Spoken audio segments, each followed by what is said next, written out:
This is a story that has obviously shaken Colorado. It's stunned the world. A Colorado dentist accused of poisoning his wife's protein shakes was charged today with her murder. You have got to be effing kidding me. That guy was my dentist. Hi, I'm Dr. Jim Craig. You just don't see stories like this. Maybe in a Hollywood bad script. 45-year-old James Craig is accused of putting arsenic and cyanide in her protein shakes. He's allegedly ordering potassium cyanide and arsenic online. You have got to be kidding me. Jim and Angela Craig seemingly had everything. Successful dental practice, beautiful large family. They seemingly, to me, were in love. Investigators say he researched poisons in the days leading up to his wife's death. I couldn't believe the allegations. I couldn't believe the story. I couldn't believe the mugshot. There's my dentist, a mugshot. Good afternoon, Colorado. I'm Stephen Tubbs. I'm a talk show host here in Denver. Late breaking news this afternoon. I was told by several people, you got to do a podcast on this. People want to know. So we started a podcast called Arsenic DDS. Welcome to the first episode of this series. I'd like the truth. Another new development. I'd like to know why. Jim Craig is an innocent man until proven guilty. If the allegations are true, why did my former dentist kill his wife? Her symptoms: dizziness, blurred vision, headache, slowed responsiveness. What does that tell you? Yeah, that's really worrisome. I'm Dr. Jeff LaPointe. I'm an emergency physician and toxicologist. Arsenic will be absorbed very rapidly, and you would probably start getting sick pretty quick. What about potassium cyanide? Cyanide is one of the most effective poisons. You're being suffocated on a cellular level. Angela Craig is getting sicker and sicker and sicker and sicker. And she'd quickly be declared brain dead. Dr. Jim Craig is accused of premeditated first-degree murder in the poisoning death of his wife, Angela. There does seem like there's substantial evidence in the case. The arrest warrant was 52 pages long. I'm Sky Lazaro. I'm a criminal defense lawyer. The spouse is a very easy target. He's entered a plea of not guilty. Maybe he's the most convenient person to look at.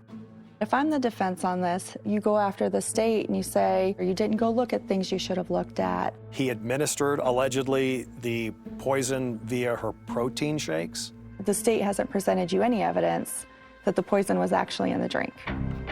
You can't show that he did it. I wouldn't say this is a slam dunk case. There's no motive here. What is the motive?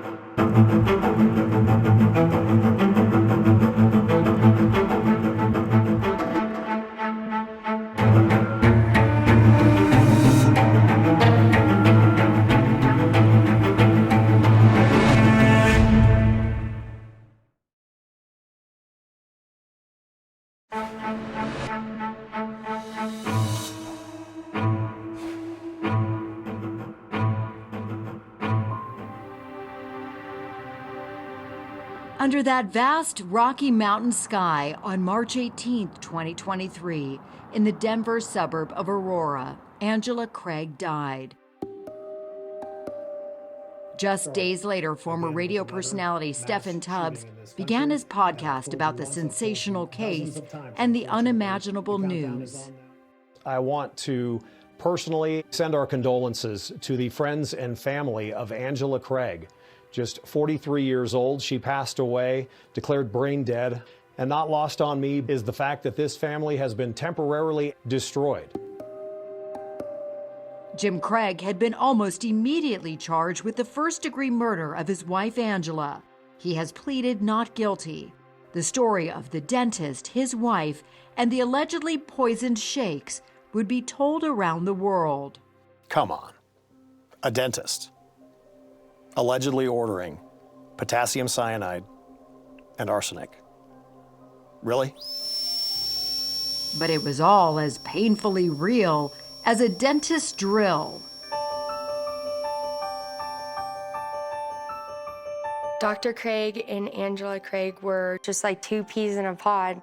The two of them in the office was cute because they would play pranks on each other all day long. Chelsea Otoya got to know Jim and Angela when she worked for Dr. Craig at Summerbrook Dental. They seemed like the perfect couple. Until, according to Colorado cops, James took his shot at the perfect crime. Investigators say he researched poisons in the days leading up to his wife's death. The idea that the dentist stood accused of murdering Angela, his wife of 23 years, seemed incomprehensible because the Craigs seemed so close. It just was heartbreaking for everyone, and I felt bad. My name is Dr. Jim Craig, and I practice at Summerbrook Dental Group. Coming up on our left, the former home of Summerbrook Dental. Is it this one over here? It's that one right there, yeah. For Tubbs, this office building, once home to Summerbrook, has become a tragic touchstone.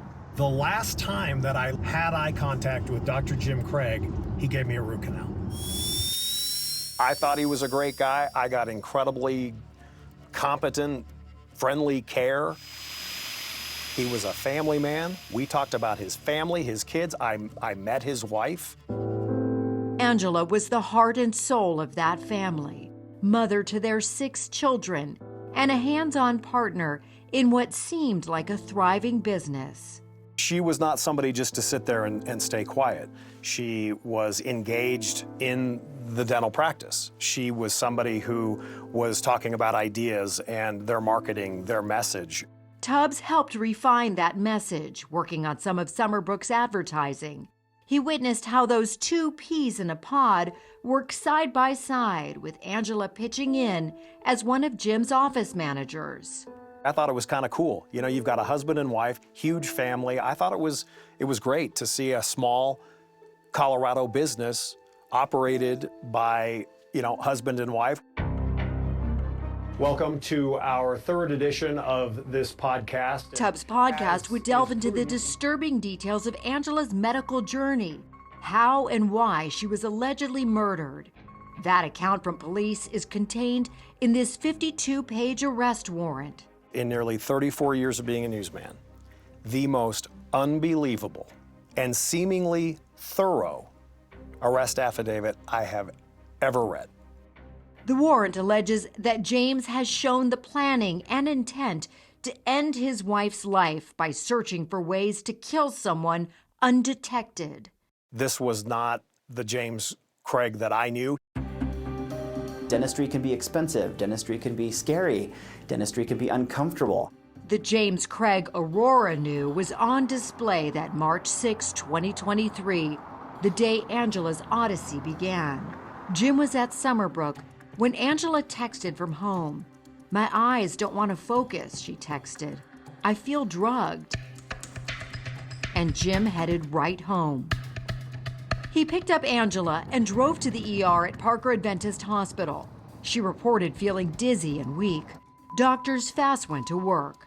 She ends up going into the hospital. First time was March 6th, is that correct? That's right. March 6th was her first time into the hospital. At the time, George Brockler was another force in Colorado talk radio. This is the George Show. I'll be with He is you. also the former elected district attorney for Arapahoe County, where Angela lived and would die, rattling this community. This is a huge story. Like Stephen Tubbs, Brockler has immersed himself in the details of Angela's final days, a desperate 2-week ordeal. But on that March 6th, as the hours passed in the ER, there were lots of questions, but few answers. They really didn't have a good answer for what she was going through, and they end up releasing her and sending her home. Home, where Angela appeared to think she was safe in her marriage. At least that's how she sounded in messages the couple sent each other, with Angela now home, recuperating from her ER visit. There were texts that would suggest a very supportive, loving relationship. Jim texts, "I love you. It was so nice hanging out with you and just watching a show and snuggling." Angela texts Jim, "Hi, baby. I love your face." Back home, the busy couple picked up the daily routine that sustained them. Jim and Angela apparently worked out in the morning. They worked out together, and one of the things that Jim did for his wife was to prepare her a protein shake. It was an absolute routine. This was just part of the normal day. Jim texts, "I'll need to ask what you're hungry for and bring it to you. I'm kind of feeling just a smoothie or something." "I'm not feeling anything," Angela replies. "Don't bring anything. I'll eat something here." Within 24 hours, Angela's symptoms came back fast and strong. She headed back to Parker Adventist. This time, she would be admitted. The doctors and nurses are trying. They're conducting tests. They just cannot figure out what is ailing this relatively normal and healthy 43-year-old woman. All of the steps that the doctors and medical staff had taken seemed to not be working. It was a real mystery.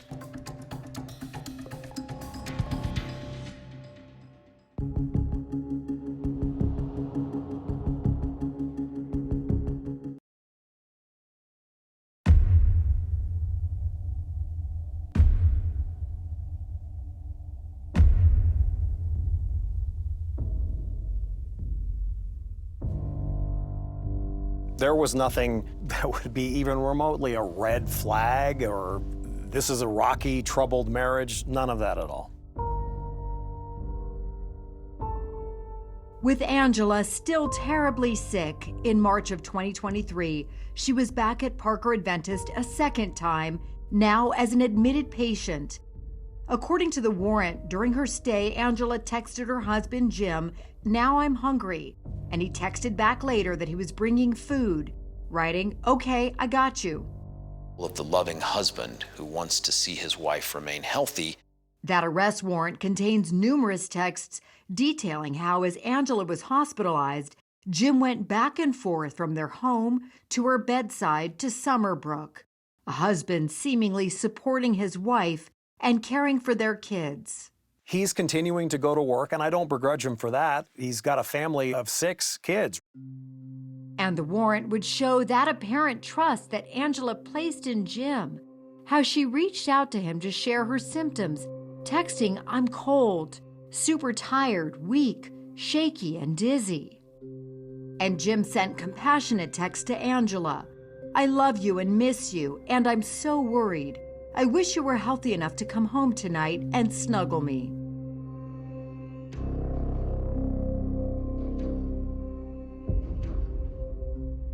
Angela Craig was so sick. It seemed that all her symptoms had returned. She had horrible headaches, horrible nausea. She was dizzy, and doctors were at a loss. We're struggling to figure out what in the hell is causing this? What is making her sick? And they just could not get an answer.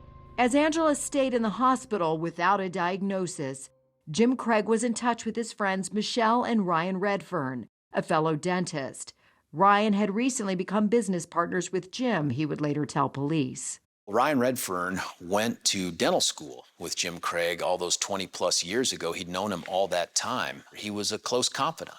And with Angela so sick, according to the warrant, Jim also texted with Ryan's wife, Michelle Redfern, trained as a nurse. What were they texting about?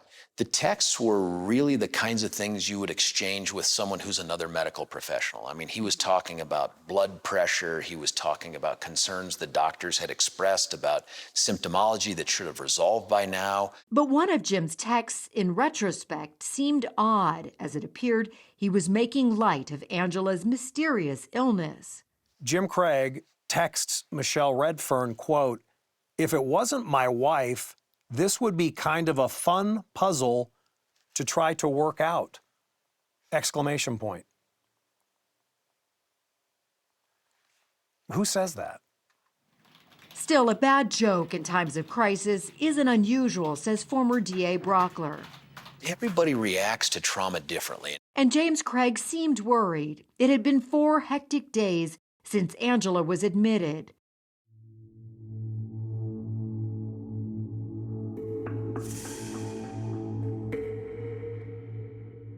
1 a.m. in the desolate hospital corridors. Police say Jim told others he was sleeping on a stool next to Angela when her vital signs crashed. Doctors responded through the night. I have thought about every agonizing minute that Angela Craig was in.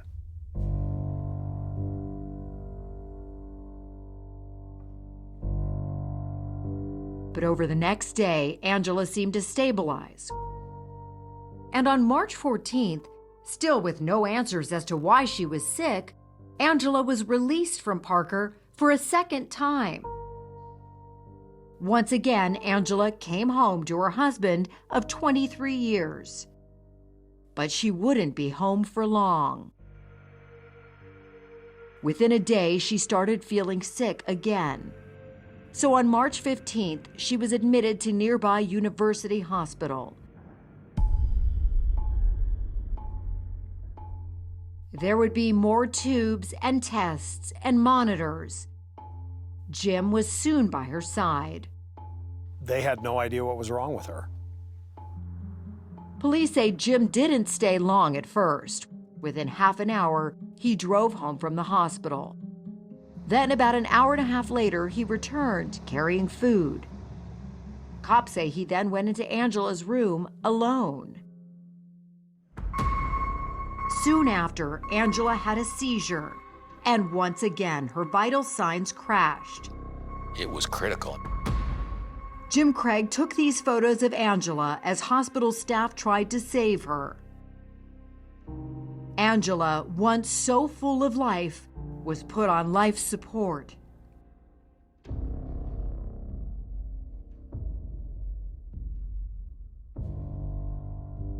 What medical staff didn't know at the time was that days earlier, a package had reportedly arrived at Jim Craig's office. Authorities say what was in the package, ordered by Jim Craig himself, would become key evidence in this case. Craig allegedly told a staff member that he would be receiving a personal package and not to open it. Jim Craig had said, "Don't open this package." Somebody did. She sees the words potassium cyanide. Why are we getting potassium cyanide to a Colorado dentist's office?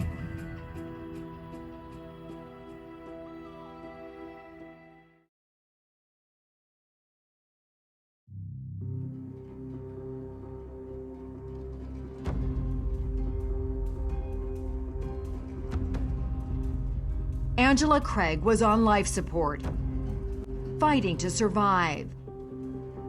Jim Craig texted the photos he took to Michelle Redfern, writing, "Crash, intubated." Doc says she's very, very worried. Michelle and Ryan raced to the hospital. Ryan would later tell police he watched as Jim Craig broke down. He saw Craig crying after speaking to doctors about Angela's prognosis. Yep, he did say he saw him crying afterwards.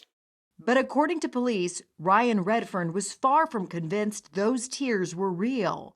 That's because on his way to the hospital, he had gotten a call from a staff member at the office. The call was to alert Redfern about that package marked potassium cyanide that had arrived at Summerbrook Dental, allegedly addressed and later given to Jim Craig. And there's the dominoes that are now falling one after the other. Ryan Redfern led the way. He does what any other normal person would do.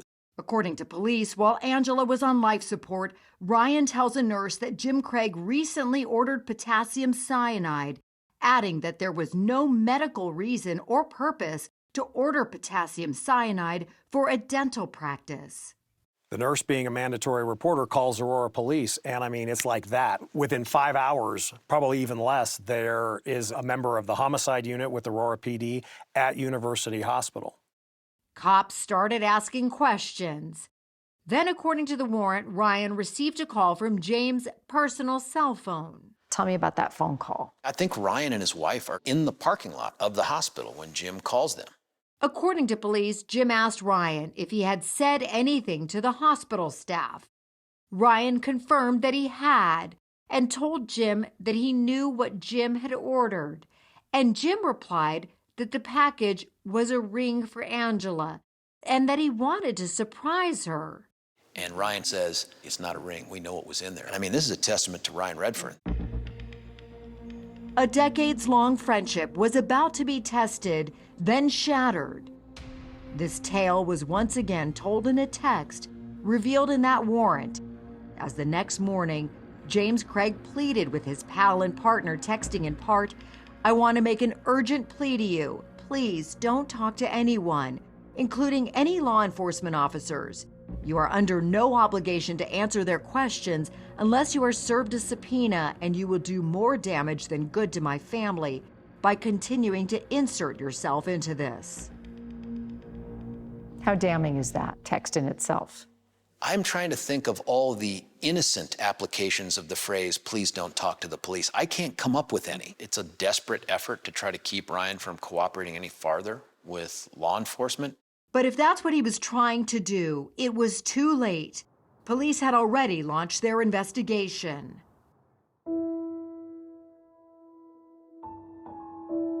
On March 18th, 2023, Angela was taken off life support. Friend, wife, mother of 6, Angela Craig was dead. I was in complete shock and complete disbelief. In my head, I'm like, this is crazy. It's not true. I thought maybe it was an accident. But investigators didn't think so. Just hours after Angela died, Dr. James Craig would be arrested and charged with the first-degree murder of his wife, Angela. There's my dentist, a mugshot. James Craig would plead not guilty. Months later, Angela's autopsy would be released. That autopsy states Angela died from a lethal concentration of cyanide and a lethal concentration of tetrahydrozoline, the chemical found in some eye drops. And it says that Angela had toxic concentrations of arsenic in her blood in those 2 earlier hospital visits. To think about what Angela Craig endured. This woman was in agony, dying for so long. Just a week before Angela got sick, according to the warrant, Jim Craig set up a new email account using the alias Jim and Waffles and used it to research multiple poisons, all part of his plan, according to investigators, to murder Angela. One particular Google search, how many grams of pure arsenic will kill a human? Craig, investigators say, also found these videos. Popular for many reasons, we have cyanide, with titles like Top 5 Undetectable Poisons That Show No Sign of Foul Play. Arsenic is virtually undetectable. And police say on the same day he did that online research, James Craig made a purchase, arsenic, and had it delivered straight to his family's mailbox. I think he legitimately believed that he would be able to poison his wife, she would die, he would have her cremated, and then they'd move on. Poison. Some call it the recipe for a perfect crime, a silent, invisible killer. No blood, no gun, no fingerprints. Even doctors can have a hard time spotting it. It's a pretty rare medical subspecialty. Dr. Jeff Lapointe is the director of the Division of Medical Toxicology at San Diego's Kaiser Permanente Hospital. If it's a poison or a venom, that's what we specialize. You're that guy. Yeah. So we asked him, and Dr. Lapointe focused in on the alleged actions of James Craig and the final days of Angela's life.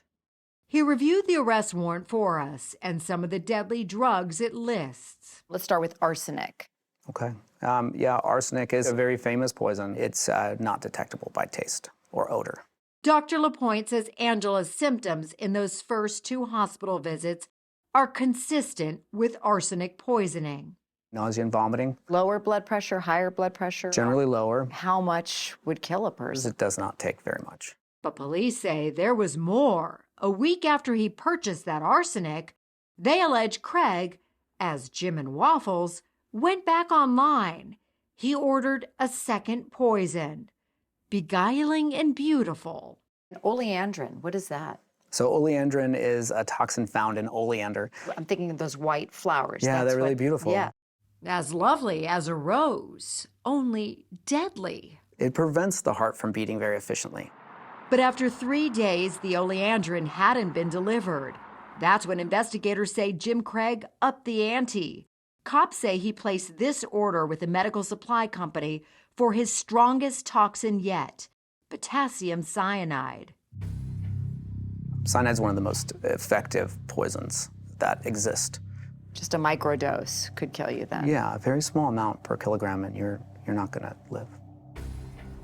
When you are poisoned with cyanide, you're being suffocated on a cellular level. It's a very potent poison. Your victim would die very rapidly. Cyanide is so deadly that you need a medical license to buy it. My name is Dr. Jim Craig. And police say that when Dr. James Craig placed his order from a medical supply company, he stated he needed it for a complex dental procedure. There's no use for potassium cyanide in my practice, or I can't think of many medical practices. So a dentist ordering arsenic, potassium cyanide, and oleandrin, what does that suggest to you? Someone who's trying to collect poison. But this father and husband would offer a very different story about why he wanted those deadly poisons. What do you make of Ryan Redfern's choice? Chat now with the 48 Hours team on Facebook and X.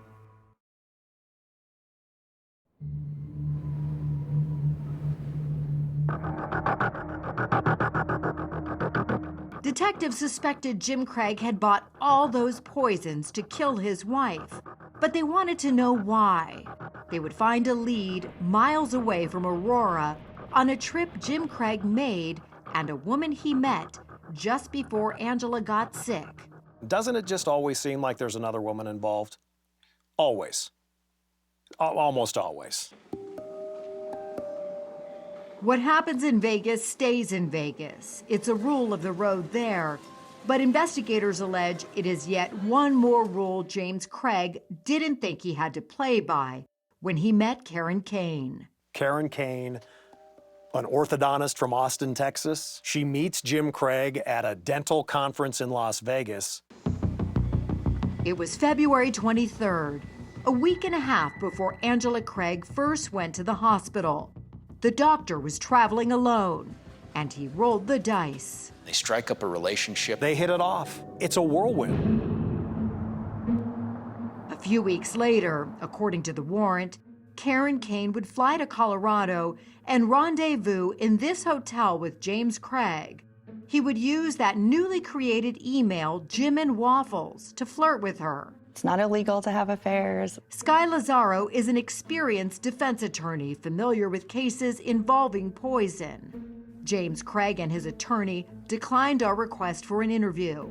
Lazaro reviewed the case against Jim Craig for 48 hours, and she identified potential weaknesses. Is it reasonable that you would kill your wife to be with someone that you had a 10-day relationship with? The common defense strategy is affairs do not make a murderer. Right. One doesn't automatically mean you did the other.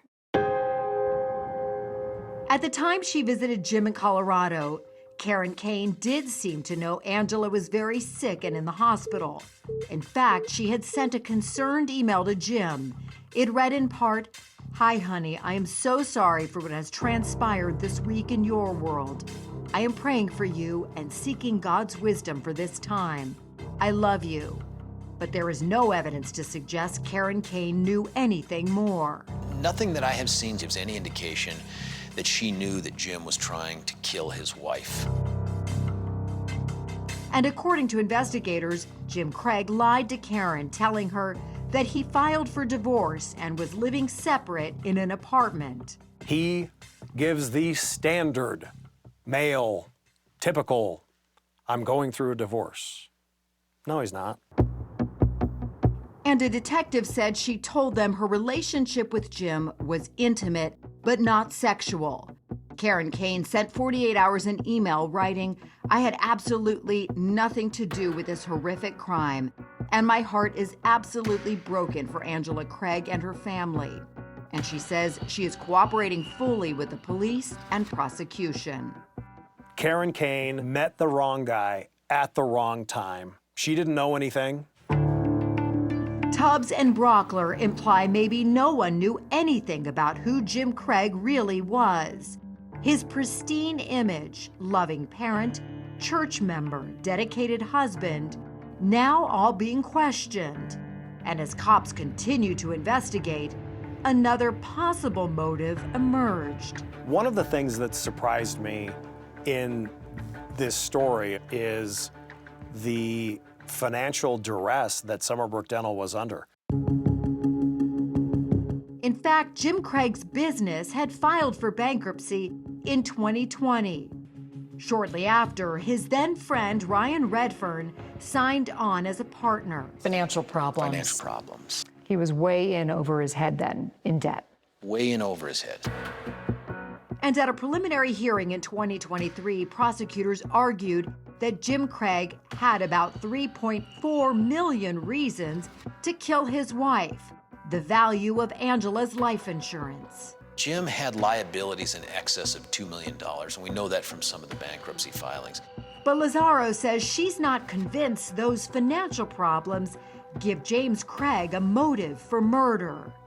Is this sort of the portrait of a desperate man? Not necessarily. We see businesses go through bankruptcy all the time and come out the other side.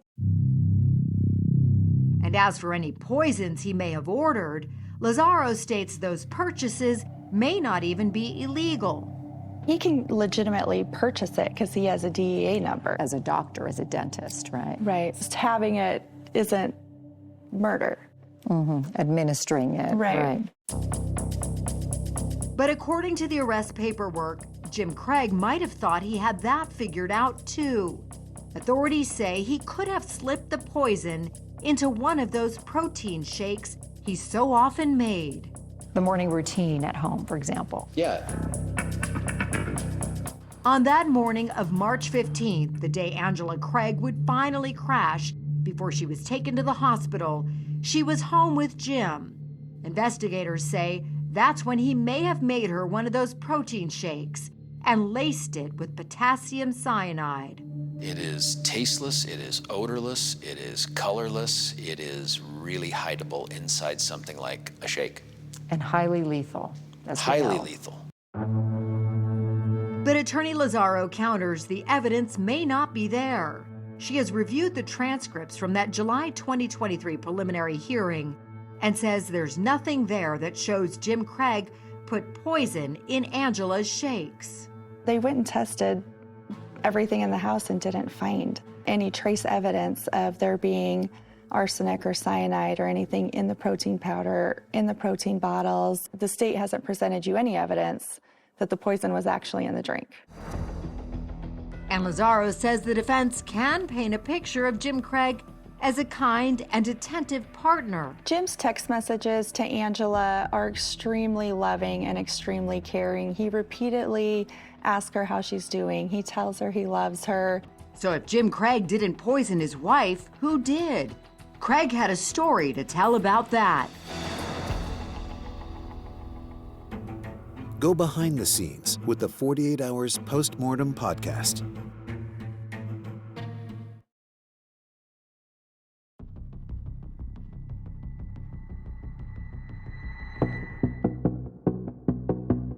Welcome to the first episode of... As Stephen Tubbs reported on his podcast, there may be another story to tell about Jim Craig and what happened to Angela.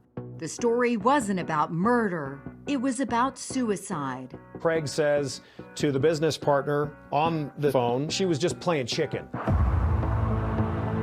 According to the warrant, when Ryan Redfern confronted Jim about the cyanide, Jim allegedly said that Angela asked him to order it for her, that it was all a dare, kind of a deadly game of chicken. According to Jim Craig, she's been threatening suicide And this game of chicken is now, are you gonna take it?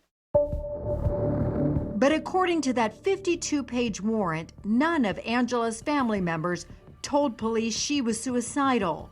A more likely argument for the defense, says attorney Lazaro, is that Jim Craig had been looking for cyanide not to kill Angela, but to kill himself. There was some statements that he, in fact, was suicidal, not her.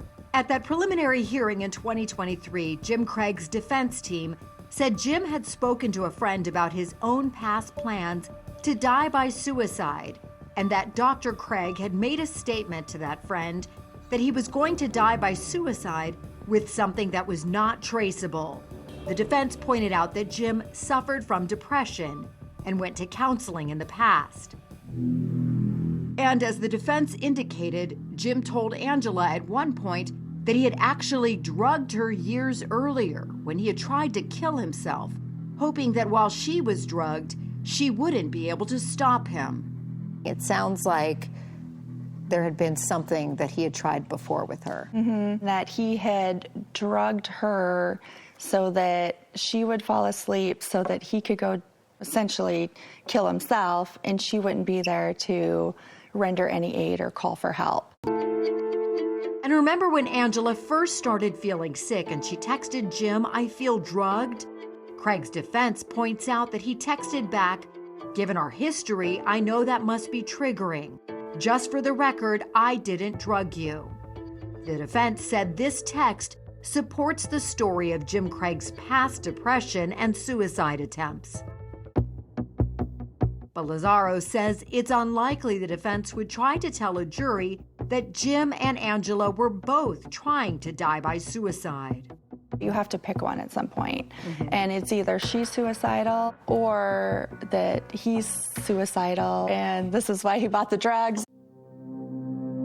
But perhaps the most compelling evidence authorities say they have is what Angela Craig left behind in her own blood. That autopsy revealed something investigators find remarkable. The levels of cyanide in Angela's body actually increased while she was in the hospital on that final day.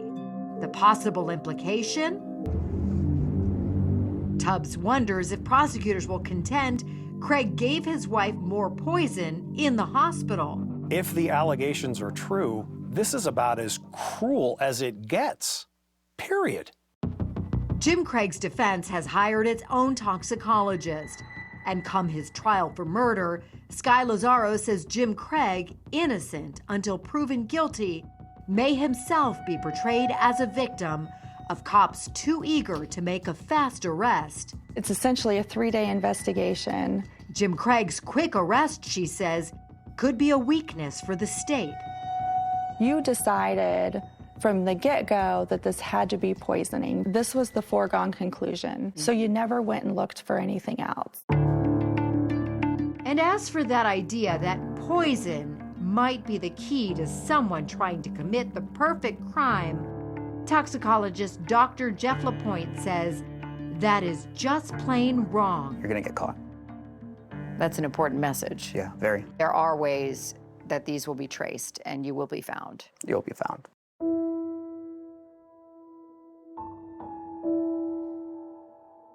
And while Angela's friends and family are waiting for their day in court, they are left with photographs and their memories.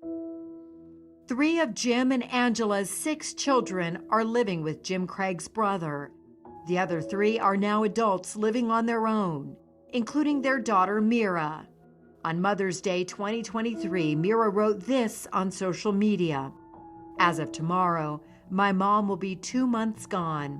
I haven't the words to express the heartache my siblings and I feel every day."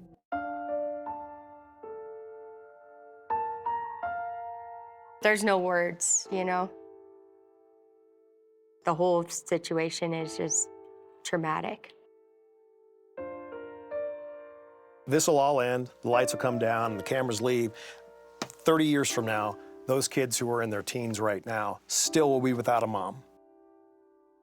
Mira's last words in that post, "I love you so much, Mama," We miss you.